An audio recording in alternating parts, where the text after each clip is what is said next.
30살 젊은 나이에 호화로운 생활을 과시했던 박대호. 그는 지난 3월 22일 경찰에 체포됐습니다. 체포요? 무슨 일이죠? 이번 시간으로 정박장에서 체포되시는 거고요. 오늘 선임할 수 있고. 그 해외로 도피하려다가 추적해서 서울서 검거할 때 손가방에 가지고 있던 게 뭐 한 2, 3천만 원 정도 됐었고요. 집 압수할 때 보니까는 뭐 다발로 던져져 있던 돈들 수거해 보니까 그게 한 1억 원 정도 되는 것 같았습니다. 현금이. 대체 이 많은 현금은 어디서 난 걸까? 박 씨에게 수억 원의 돈을 보냈다는 현수 씨. 하루에도 수차례 입금을 했다고 합니다. 15만 원, 15만씩 나눠서 54만 원이 나가면 100만 원, 160만 원 이렇게 나가는 거죠. 박 씨의 마수에 걸려든 건 인터넷 대부 중개 플랫폼이었습니다.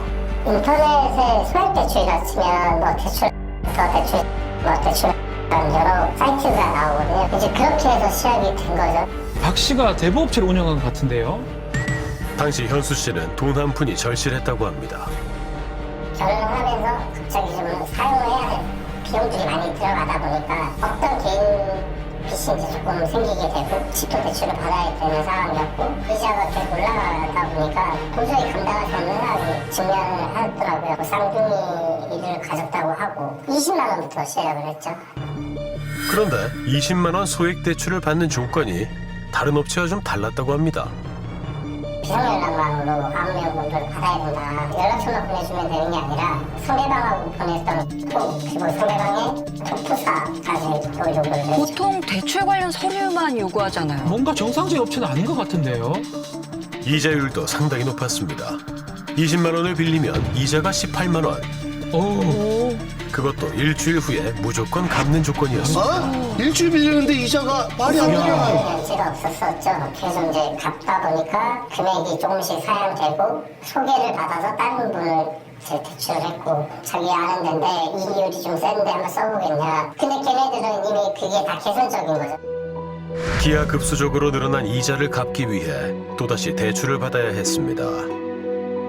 그런데 다른 업체로 소개받은 곳 역시 모두 박 씨의 조직원이었던 겁니다. 왜 그런 걸 위험하게 썼느냐 하지만 당장 앞에서 핸드폰이 정지가 되고 관리비 못 내서 연체가 쌓이고 이러는 상황이 돼버리면 아무것도 생각을 하지 못해요. 그렇죠. 네. 그렇죠. 도저히 감당할 수 없을 정도로 빚은 불어났습니다. 지인들에게 손을 벌려 막아보려 했지만 밑빠진 독에 물 붓기나 다름없었습니다. 일주일 순간에 이자만 1,000만 원씩 나가는 상황이 벌어졌을 때는 이미 돌이킬 수 없는 상황이 돼버리고 1월 달부터 10월 달까지면 1,000만 원씩이면 사주면 4천만 원 그러니까 상황이 돼버리는 거예요. 법정 최고 연 이자율은 20%. 그런데 박 씨가 운영한 불법 대부업체의 이자율은 최고 5,000%에 달했습니다. 아니 저게 말이 돼요? 20만 원을 빌렸을 경우 법정 최고 연이자는 4만 원인데 박 씨는 1,000만 원의 이자를 받은 겁니다. 아이고 세상에 아이고 세상에. 대출 상환이 늦어지면 연체료도 따로 붙었습니다.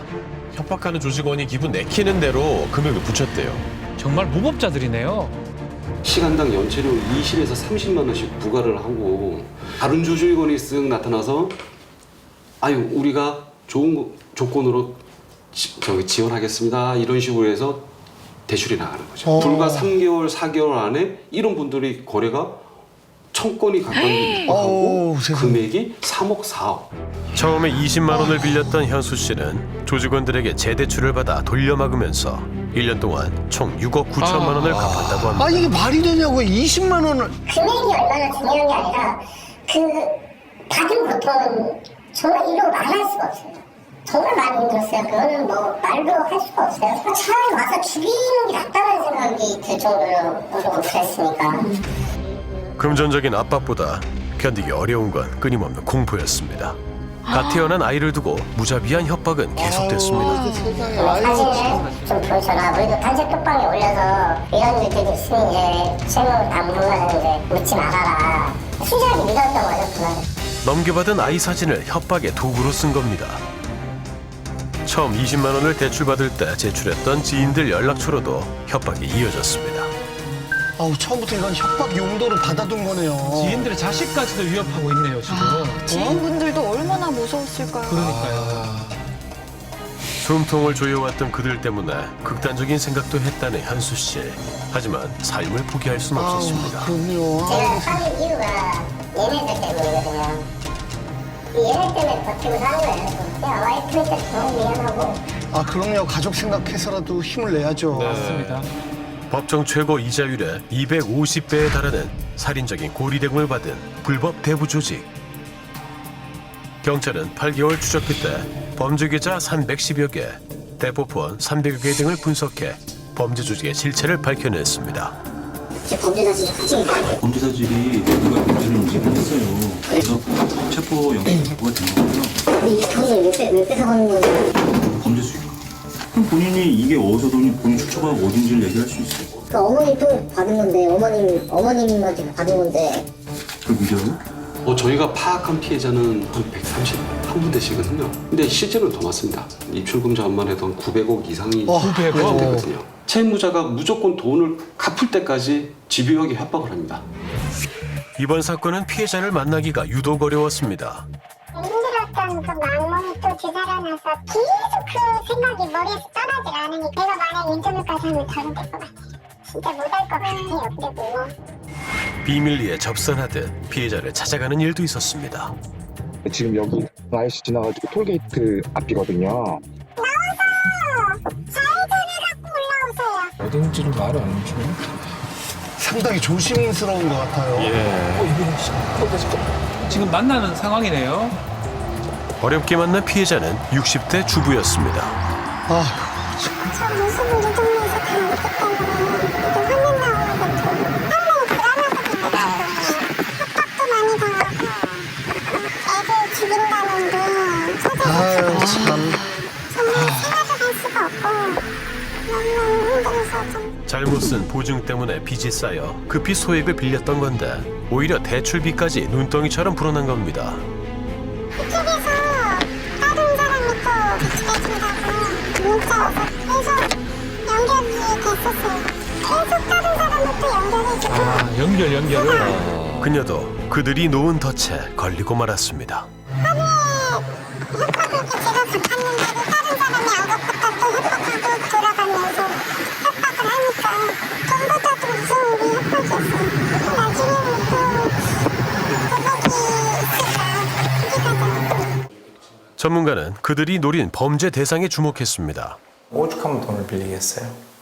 우리가 이제 늪에 한번 빠져보면 보통 이 딱딱한 땅을 딛고 있는 사람은 아니 거기서 나와 그러면 되는 건데 그 사람은 늪에 빠져 있다는 거예요. 흡혈귀가 옆에서 피를 빨아먹고 있는 거예요. 손으로 이렇게 뛰는 순간 쏙 빠져버리니까 이 양쪽을 지금 잡고 있는데 흡혈귀는 빨고 있는 거예요.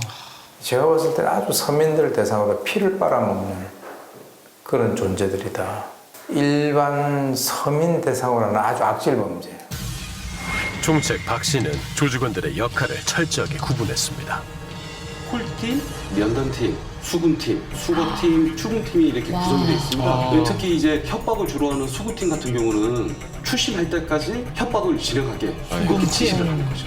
소금팀은 대출 시 미리 확보해 놓은 채무자의 가족, 지인들 연락처로 단체 대여방을 만들고 그들의 신상 정보로 수배 전단도 제작해 협박했습니다. 정말 별별 협박을 다 했네요. 살벌한 욕설은 기본, 가족들 살해 위협도 서슴지 않았습니다. 와, 지인분들이 얼마나 무서웠을까요? 아니, 생활 자체가 불가능했을 것 같아요. 그렇죠. 아버지 아니에요? 네, 아버지 맞는데요. 이 10원만 줘가지고 잘못 사기는 새끼가 진짜 사랑가지고 장난치는 가지고 씨들이 진짜 어떻게 했는데요 그러면요? 오늘 갚아. 실제 음성인 거죠? 입금이 늦어지면 연체료 명목으로 돈을 또 뜯어냈습니다. 조금만 기다려주시면 안 돼요? 넌 연식 오고 됐으니까 넌 따따블이야. 따따블이 얼마인데요? 인체료만 110만 원이야? 인체료만 110만 원이라고요? 안 돼요. 그건 너무하다. 같은 거. 그냥 손이 얘기 만드는 거. 아니요? 박 씨 조직의 무자비한 협박은 불법 사고밍 업자들 사이에서도 소문이 자자했다고 합니다. 이 조직폭력배처럼 그 위에다 하라는 대로 안 해. 되게 빡빡하게 하면서 이렇게 교육을 받아왔기 때문에 하는 거예요. 그렇기 때문에 이제 문제가 터진 거예요. 터질 줄 알았어요. 결국 지난해 11월 수금팀 조직원들이 먼저 검거됐습니다. 조직원들이 합숙하면서 수금을 했는데 수금팀에서 이제 수금이 잘 안 되거나 행동강령을 어기거나 이랬을 때 왜 과장들 밑에 빠따도 치고 이득금이 계속 자기네 주급이 올라가니까는 그거에 대해서 자기네가 더 열정적으로 한 것 같아요. 당장 먹고 사는 게 힘겨운 서민들을 울리고 깊은 수렁에 빠뜨린 검문 조직. 2021년 4월 불법 대부업을 시작한 총책 박 씨는 짧은 시간에 무섭게 조직을 키웠다고 합니다. 되게 힘든 거예요. 완전히 중독이었더라도 소문들끼리 팍 끌고 오는 거예요. 25살, 4살 애들이 400만 원씩 버는 직업이 어딨어요. 돈만 봐도 알아. 너네 형님한테도 좀만 한 2, 3년만 일하면 집 이고 차고 못 사겠냐. 그러니까 이제 거기서 이제 애들이 빠져서 못 일하는 거죠. 압수 영장 가지고 왔어요. 이거 하나씩 읽어보시고 쭉 연락하시면 저희가 처리할게요.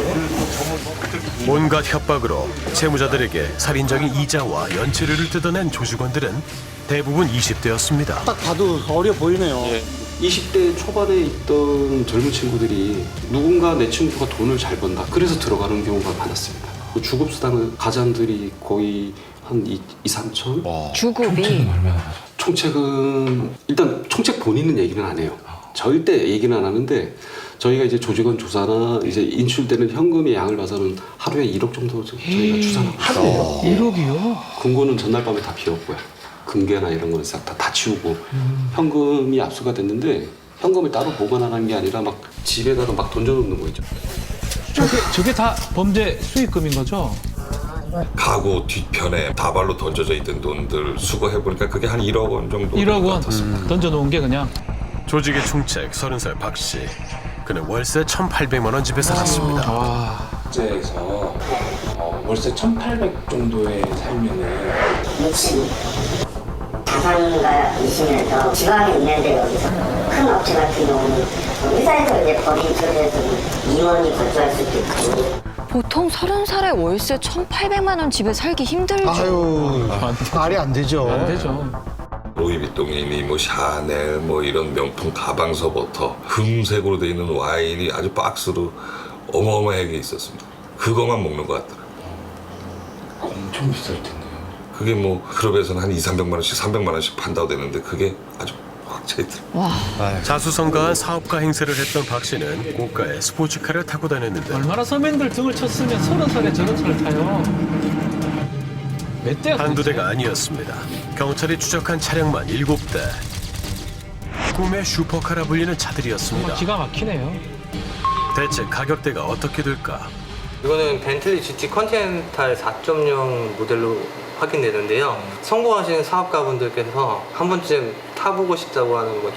3억 3천에서 3억 8천만 원 이 정도 나와 있는 것으로 될 것으로 확인됩니다. 신차가가 보통 7억 정도 되는 게 제일 평균적으로 좀 많았었고요. 어떤 고객님이 이런 비슷한 차를 한번 구매를 해가신 적이 있으셨어요. 보험료만 2천만 원 나왔어요. 보험료가 2천만 원? 2억에서 7억대까지 고가의 외제차들. 저 5대 모두 박 씨가 타고 다녔다고 해요. 와, 집 주차장에 5대를 둔 거예요? 네. 아유, 취약계층 서민들의 돈을 뜯어 슈퍼카를 타며 초호화 생활을 누린 박 씨. 그는 은밀하게 조직을 움직였습니다. 조직원들에게 절대적으로 가명을 사용하게 하고 모텔에서 합숙까지 하며 행동강령을 주입시켰다고 합니다. 팀원들끼리 서로 친하게 지내지 마라. 업무할 땐 대포폰만 사용해라. 직원들 사이에 개인적인 연락하지 말아라. 제일 중요한 게 공용 와이파이를 절대 사용하지 말아라. 경찰의 수사망 피하려고 그런 것 같아요. 그렇죠. 채무자에게 수금한 현금을 전달하는 방식도 비밀스러웠습니다. 인적이 드문 계곡이나 저수지에서 비대면 방식으로 이뤄진 겁니다. 총책의 신분을 철저하게 숨겼습니다. 수금한 돈을 종이박스에 담아서 어떤 산속의 계곡 같은 데다 갖다가 던져놓으면은 제3자가 와서 그걸 보고 아무도 없을 때 그걸 가지고 가고 그래서 그게 나중에 총책한테 전달되는 거. 그러니까 점조직으로 그렇게 움직이니까는 총책이 누군지 이 부분을 모르는 거예요. 전국에 거점을 두고 점조직 형태로 운영해온 박 씨. 그를 직접 대면한 사람은 극소수의 조직원뿐이었다고 합니다. 그런데 총책 박 씨를 알고 일했다는 총무팀 여직원, 그녀를 찾아가 봤습니다. MBC 시각탐사를 제작하고 있는 조은정 PD라고 하는데 저희가 지금 취재하고 있는 거 관련된 일들로 여기 있다고 해가지고. 총무팀 여직원을 한다고요? 누구죠? 그럼 그분은 지금 안 계시고. 그는 그녀가 구속되고 나서야 그동안 불법적인 일을 해왔다는 사실을 알게 됐다고 합니다. 사무직으로 일이 필요한데 일을 했으면 어떻게 했냐는데 제 친구가 그때 당시에 대학생이었어요. 그럼 시간이 좀 있었나? 그러면 일을 하겠다. 그래서 전혀 모르고 일을 시작을 한 거죠. 박 씨가 끌어들인 여대생은 결국 범죄자라는 낙인이 찍혔습니다. 그 일 자체가 불법이라는 거를 인지를 너무 늦게 했어요. 엄청 애기고 그러거든요. 그래서 그런 것들을 전혀 몰랐었어가지고 그걸 당했던 피해자분들한테는 너무너무 죄송하죠. 그리고 제 친구 또한 죄송하다고 할 거고. 서민들의 절실한 마음을 악용해 삶을 짓밟은 박 씨. 그는 어떤 사람일까? 끈질긴 추적 끝에 그의 과거를 잘 아는 이들을 만날 수 있었습니다. 7년 전 박 씨와 잘 알고 지냈다는 두 사람. 당시 박 씨는 한 불법 대부업체의 직원이었다고 합니다. 불법적인 일이지만 이제 능력을 보여준 거죠. 굉장히 악랄한 건데 40만 원을 빌려주고 시작해가지고 그걸로 1억을 6개월 동안 만들었으니까 보통 수법으로 될 수가 있는 방법이 아니겠죠. 그 사채 시장 내에서는 그 정도의 능력을 인정받아가지고 자기는 이제 직원으로 있을 그릇이 아니다라고 생각을 했던 것 같아요. 그때부터. 2016년 23살에 본인의 조직을 꾸린 박대호. 운영 방식이 최근의 수법과 똑같았다고 합니다. 처음이 아니고. 돈을 안 갚으면 무조건 지인한테 연락을 해요. 돈 갚아라라고 하는 게 아니라 그냥 막 미친 듯이 욕만 한다고 알고 있어요. 그래서 왜 나한테 욕을 하냐고 그러면은 채무자 이름 대면서 얘한테 전화해보면 알 거다 하고 끊어버리고. 채무자를 사회적으로 매장시키는 거잖아. 그런 방법이네요. 피해자가 다니는 회사에다 피자 비판을 보내버려요. 되는 느낌. 한마디로 고생 먹이는 거죠. 이래도 안 갚을 거냐. 수금팀 조직원들 간의 경쟁을 부추겨 추심 방법이 악랄해질 수밖에 없었다고 합니다. 수금 직원 1번이 누구 채무자한테 못 받았어요. 근데 2번 직원이 받았다 그거를. 그럼 얘가 돈이 깎여요. 얘한테 돈이 플러스. 그러니까 막 추심이 장난 아닌 거죠. 악착같이 받으려고 한 거죠. 2017년도 기준으로 가장 못 버는 게 제가 듣기로는 최하 조직이 한 400 이상을 받는 걸로 알고 있고 조직이 올라갈수록 뭐 600, 800, 1000 이렇게. 23살이었던 박 씨는 그때도 한 달에 수억을 벌었다고 합니다. 걔는 맨날 막 크런치에 돈 1000만 원 정도 들고 다녔는데 술집에서도 막 꺼내고 일부러 막 주에 한 6천, 7천 벌었을 거야. 한 주에? 그 모아가지고 어머니가 사시는 거기 땅 크면 뭐 나올지 몰라. 땅을 파면요? 근데 묻었다고 진짜 않았어요? 그리고 2017년 박 씨의 조직원들 사이에서 분열이 일어났고 내부 고발로 박 씨 일당이 경찰에 검거됐습니다. 은행 대출이 어려운 사람들에게 연 4,000%의 이율로 돈을 빌려주고 수십억 원의 부당이득을 챙긴 일당이 경찰에 붙잡혔습니다. 월세 1,200만 원, 청담동 아파트에 살고 있었던 박 씨. 수많은 명품 시계와 가방이 쌓여 있었습니다. 당시 총책으로 체포됐던 박대호. 그런데 재판 결과 다른 사람이 조직의 총책으로 처벌을 받았답니다. 누가요? 총책으로 나왔어요. 1억 한 8억 그리고 징역은 3년, 4년 이렇게 나왔었어요. 총책으로 몰린 강민혁. 그는 박대호와 평소 친하게 지내는 형이었습니다. 문제가 생겼을 때는 자기 밑에서 끊어낼 수 있는 그 사람을 만들어 놓기 시작하는 이제 작업을 한 거죠. 박 씨는 조직의 수익금이 커지자 강 씨의 명의도 빌렸다고 합니다. 자기 돈인데 명의로 해버렸어요.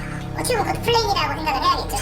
자동차도 자기 명의 나가고 명의로 사. 그 좋은 차. 맥날에 되게 불안했었어요.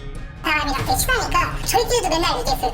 너 만약에 문제 생기면은 경찰에 검거된 박 씨는 조직원들을 매수해 강 씨를 총책으로 몰았다고 합니다. 총책으로? 대신했던 사람들이 나중에 한테 편지를 보낸 거예요. 금액이 큰 돈이 들어오니까 대신을 했다.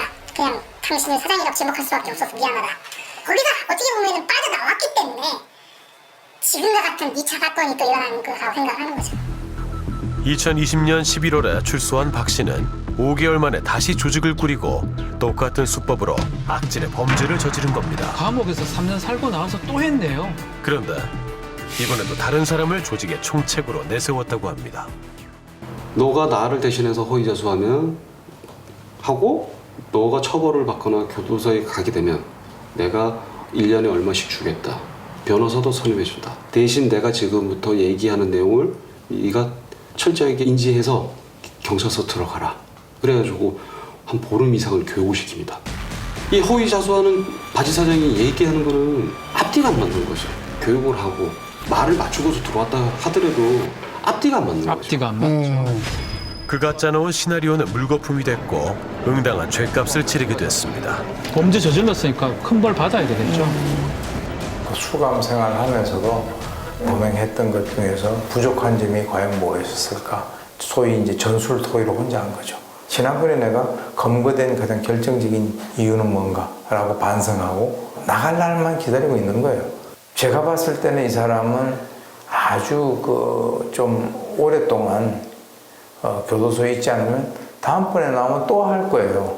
다음번에 또 나오면 또 여러 가정들을 파괴시킬 거예요.